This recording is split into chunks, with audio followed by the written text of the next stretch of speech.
Ito na naman tayo guys ng paoto na naman. Tagal ko hindi nanood nito. Ilang araw din akong hindi nanood kasi nga na-stress ako dito. Pero ito di ko mapigilan nanood na naman, siguradong ma-stress na naman tayo nito. Mag-isip kayo ng mabuti kung nasaan yung sapatos. Huna-huna ninyo mayo. Ito nag-uusap naman yung mga Brohilda, dumagdag pa tong kaibigan niyang supportado sa kanyang kalokohan.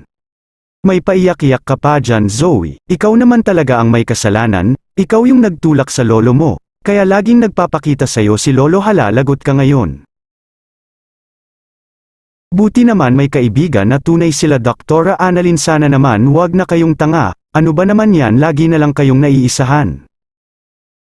Ayon, nakita nyo rin ang hinahanap nyong sapatos kay Zoe, nga talaga yung sapatos, hala lagot ka na Zoe.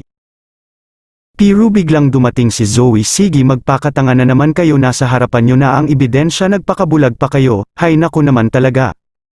Ayon, umakting nga ang best actress, ay stress na naman ako sa inyo, nag-iiyak lang naniwala naman kayo agad, nagdrama lang yan, wag kayong maniwala dyan, nahawa na yan sa nanay niyang Brohilda. Diretso pagyak ka ang sinungaling, para mutuog yad ang tatay niyang Shangga din, nagpaoto agad sa iyak-yakap pa kaagad. Ay, naku naman talaga.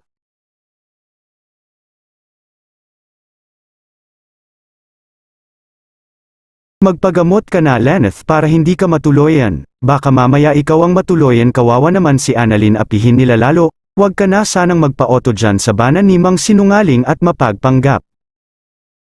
May bagong dating na babae, sino kaya ito? Kalaban ba ito? Or kaya kakampi kaya ito? Sana naman kakampi ka nila para hindi na ako ma-stress palalo. Salamat sa inyong metigang panonood guys, thank you very much, shout out po sa mga subscriber ko dyan.